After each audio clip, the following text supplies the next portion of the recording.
I can't see if you're right here next to me. Something's wrong, wasn't it fun? Is it now we're done? You get dressed, I look a mess, and you tell me to confess, and you tell me to confess. 달러에는 그 161엔 여기서 거의 스틱 된 것 같아요. 뭐 움직이지 않고. 일본 정부에서 160엔대 요 상태를 지키기 위해서 하여간 일본 정부에서 혈투를 벌이고 있는 듯합니다. 하여간 미국하고 일본하고 뭐 자본이 됐건 재정적이건 자타가 공인하는 미일 동맹이 우리나라보다는 일본 쪽이 미일 동맹이 아무래도 강하다고 볼 수가 있습니다. 미국의 묵인이 없이 그동안 일본이 무한정 그 양적 완화를 할 수가 없는 뭐 그런 상황이죠. 그동안 찍어낸 엔화만 따져도 거의 뭐 천문학적인 뭐 그런 상황이고, 일본이 지금 국가 부채가 거의 200%가 넘는 그런 상황인데, 이것도 엔화 약세를 미국이 방조하지 않으면 있을 수 없는 뭐 그런 상황이겠죠. 하여간 이런 상황에서 다행히 우리나라 원달러 환율은 소폭이지만 지금 아래쪽으로 지금 떨어지고 있습니다. 1392원, 93원까지 상승을 했다가 NDF 시장에서 1385원까지 하락을 한 뭐 그런 상황이고요. 그나마 누군가는 어떤 수단이건 하여간 원화 가치를 지키기 위해서 노력을 하고 있다, 이렇게 볼 수가 있습니다. 뭐 채권을 사서 환율을 지키건 아니면 금리를 내리건 어떤 식으로든 원화 자산을 지키기 위해서 노력을 한 듯합니다. 간밤에는 마이크론 테크놀로지가 7.12% 떨어져서 132달러를 뭐 기록을 했습니다. 전반적으로 마이크론 테크놀로지의 영향으로 엔비디아가 급락을 했고, 엔비디아가 1.91% 하락을 해서 123달러를 뭐 기록을 하고 있습니다. 요거를 한번 차트를 한번 보겠습니다. 어제 말씀드린 대로 이게 이제 130달러를 돌파를 해서 지지를 해야 이게 140달러 위로 올라가는 이런 가능성을 볼 수가 있습니다. 현재 이제 120달러에서 130달러까지 횡보하는 뭐 이런 지수를 기대를 할 수가 있고요. 엔비디아를 하락하게 만든 마이크론 테크놀로지, 세로뉴스 어제 실적 발표 이후에 긍정적인 실적에도 불구하고 더 큰 기대감에 새로운 뉴스가 나왔던 마이크론 테크놀로지, 일단은 바닥은 아침에 나왔다가 다시 하락을 하는 뭐 이런 모양새입니다. 시간으로 좀 상승을 해서 그나마 오늘 장에서 추가적으로 뭐 하락은 좀 피할 수 있지 않나, 이런 기대감을 가질 수 있습니다. 그래서 우리 상에 있어서 마이크론 테크놀로지가 오늘 밤에 바닥을 지지가 된다면 우리 시장도 오늘 긍정적인 그런 기대를 할 수 있겠습니다. 어제 이제 EWI, 우리 시장에 뉴욕에 상장된 EWI가 0.84% 상승을 해서 65.79%, 65달러 79센트까지 상승을 했습니다. 이게 이제 에너지를 어느 정도 모아온 뭐 이런 상황이거든요. 그래서 이게 위쪽으로 이렇게 솟으면 쉽게, 여기 이제 70달러가 우리나라로 얘기하면 우리 지수로 지금 한 3천 정도 돼요. 3천.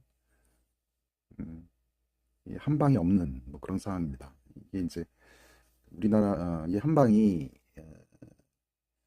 제 생각인데, 이제 환율이라든가 여러 가지 뭐 지정학적 리스크 이런 것들 때문에 섣불리 외국인들이 우리나라에 투자하기가 좀 저하는 뭐 그런 모습이 좀 있는 것 같고요. 어제 이제 어떤 이야기를 했던 SK 하이닉스 차트인데요. 오늘 이제 엔비디아하고 마이크론 테크놀로지가 급락을 했기 때문에 오늘 과연 SK 하이닉스 차트는 어떻게 나올까 이거를 생각을 해보도록 하겠습니다. 전고점에 임박한 상황에서 이게 이제 전고점에 다시 두들겨 맞을 것인가 아니면 전고점을 뚫고 이렇게 상승을 할 것인가 뭐 이런 이야기를 어제 했었는데 이도저도 아니고 어제 두들겨 맞고 하락하면서 다시 이제 장중이 아랫부분까지 떨어졌다가 음봉을 보이다가 양봉으로 전환된 그런 상황이 발생을 했어요. 중간에는 다 회복을 한 뭐 그런 상황이었거든요. 이게 좀 단기적으로 보면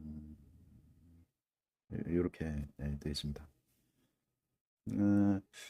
이 뭐 삼성전자도 똑같고 이 지수의 영향을 받아서 이 오늘 이제 뉴욕 시장과 상관없이 그냥 이게 치고 올라갈 것인가 요게 있어요. 뭐 미국 시장은 뭐 그동안 마이크론 테크놀로지 뭐 이런 것들은 뭐 PER이 거의 50배 이상. 하이닉스는 PER이 뭐 20배나 되나요?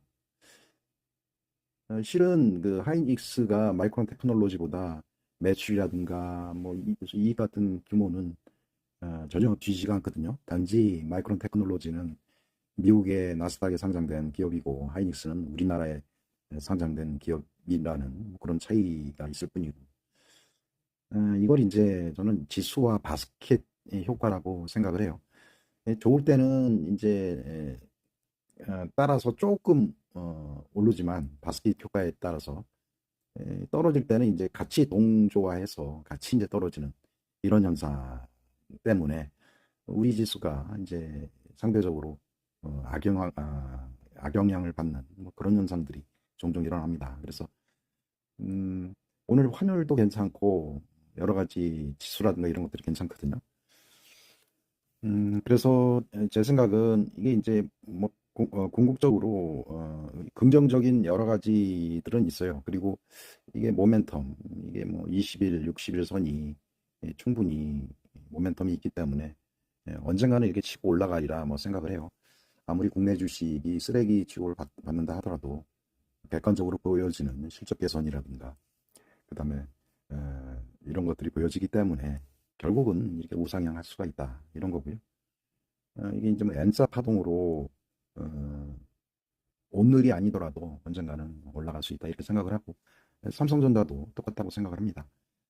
음, 단 이제 미국장의 영향으로 오늘 오전에는 일시적으로 영향을 받을 수 있어요.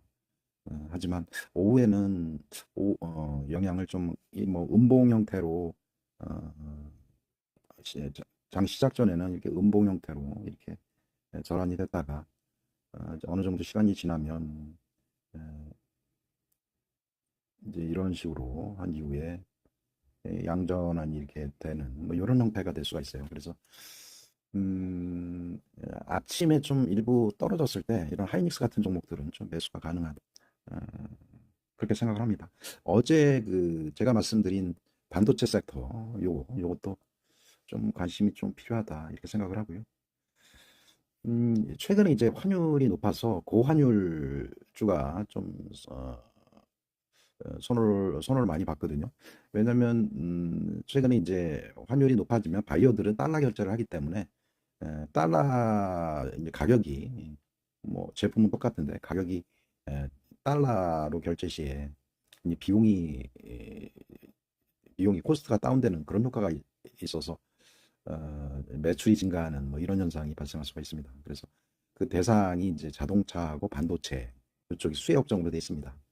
근데 이렇게 이제 아까 얘기한 지수라든가 바스켓 쪽에서 좀 빠져 있는 자동차 업종이 의외적으로 수혜를 받을 수가 있어요. 이거는 반도체는 지금 이런 상황에서도 지금 이런 뭐 쌍봉의 형태에서 좀 무언가에 가둬지는 뭐 그런 형태지만 좀 자동차 업종을 잠깐 보겠습니다. 현대차 한번 보겠습니다. 현대차. 이건 계속 우상향이고, 지금 외국인들도 이쪽은 액티브 자금들이 지속적으로 들어오고 있습니다. 최근에 현대차를 매수를 해서 손해본 사람들이 없어요. 계속 이익 본 사람들이 있기 때문에 장중에 조정을 받아도 종가 관리가 되는 뭐 이런 형태가 지속적으로 발생할 수 있습니다. 요것도 자동차도 ETF가 있어요. 코덱스 자동차 이래서 ETF가 있거든요. 이것도 참조를 하시고요. 요거는 이제 자동차 이외에 부품사까지 다 포함한 그런 ETF고요. 보면 기아, 현대차, 현대모비스, 타이어, 만도, 금호타이어, 현대위아, 세방전자, 한원시스템, SL까지 포함된 그런 ETF도 있으니까 참조를 하시기 바랍니다. 오늘은 트럼프 바이든의 대선 토론회가 개최될 예정입니다. 태풍의 눈이 좀 다가오고 있습니다. 여러 가지 데이터로 볼 때 스윙 스테이트, 미국에서 이제 7개 주라고 돼 있죠. 승자 독식의 미국의 독특한 대선 방식에 있어서 7개 주가 경합주로 돼 있고요. 그 경합주에서 승기를 잡은 후보자가 미국 대통령이 될 확률이 높다. 그래서 스윙 스테이트라고 이야기를 하는데 그쪽에서 상대적으로 트럼프가 우세하다라는 걸로 나와 있고요. 전미 전체 여론조사 결과도 얼마 전까지 바이든이 앞섰다가 그마저도 지금 트럼프가 앞서는 걸로 나와 있는 그런 상황이거든요. 말 잘하는 트럼프, 이 대선 결과 토론회도 생중계되는 이런 상황에서 이런 토론회에서 과연 전세를 바꿀 수 있을까 이런 생각도 좀 해보고 그의 재임 시절에 파월 의장하고 금리를 너무 빨리 너무 늦게 낮춘다 뭐 이렇게 해서 좀 심한 논쟁을 벌였던 것도 기억이 나고 당장 지금 고금리 상황에서 지금 동맹인 일본 경제가 무너질 것 같은 그런 위기감이 있죠. 지금 엔저 160엔에서 지금 처절하게 지금 지켜가고 있는 상황이고요. 지금 우리나라도 거의 한 20년 만에 고금리 상황에서 PF 대출 등 해가지고 지금 굉장히 어려운 고금리 상황이 지속되고 있습니다. 지금 뭐 비트코인에 대해서도 뭐 트럼프 대통령이 뭐 현재 채굴되고 있는 모든 디지털 화폐를 메이드 인 US로 만들겠다 하는 뭐 그런 이야기도 나오고 대외적인 정책도 지금 뭐 주한미군 철수, 뭐 우리나라에 대한 핵무장에 대한 건 등등 트럼프가 당선이 되면 우리나라의 여러 가지 정책들이 급변할 것 같은 그런 예감들이 듭니다. 일단 달러에 대한 그의 생각도 여러 번 바뀌었었거든요. 처음에 이제 뭐 문우신이란 사람이 다보스 포럼에서 뭐 약달러 이야기를 했다가 약달러가 미국 기업들한테 유리하다 했다가 트럼프가 또 틀렸다. 미국은 강달러를 원한다. 뭐 이렇게 바꿨다가 속내를 알 수 없는 사람입니다. 그래서 혹시 이게 이제 약달러로 지금 미국 기업들은 상당히 어려울 수도 있어요. 미국이 강달러를 유지하기 때문에 지금 이러한 미국의 강달러 때문에 우리 수출 기업들은 상당히 좋을 수가 있거든요. 대신에 미국 수출 기업들은 상당히 어려울 수가 있어요. 물론 뭐 중국에 공장을 둔 기업들은 상대적으로 뭐 유리할 수도 있겠죠. 가령 트럼프가 뭐 외국 기업들을 유리하게 만든다, 재정 적자를 해소하겠다 해서 자국 기업들을 위해서 뭐 약달러를 원한다 이런 식으로 또 정책이 변환이 되면 또 어느 순간 또 금리 인하와 함께 약달러로 전환이 될 수가 있습니다. 그리고 또 동맹인 일본이 엔화가 무너지고 있다 하면서 일본 경제가 무너지면 큰 동맹이 축인 일본이 또 무너지면 안 되잖아요. 이 여러 가지가 발생할 수 있는 소지가 있기 때문에 하여간 오늘 토론에 또 전 세계 관심사가 있는 뭐 그런 상황이라고 볼 수가 있습니다. I hear you breathe, but I can't see if you're right here next to me. Something's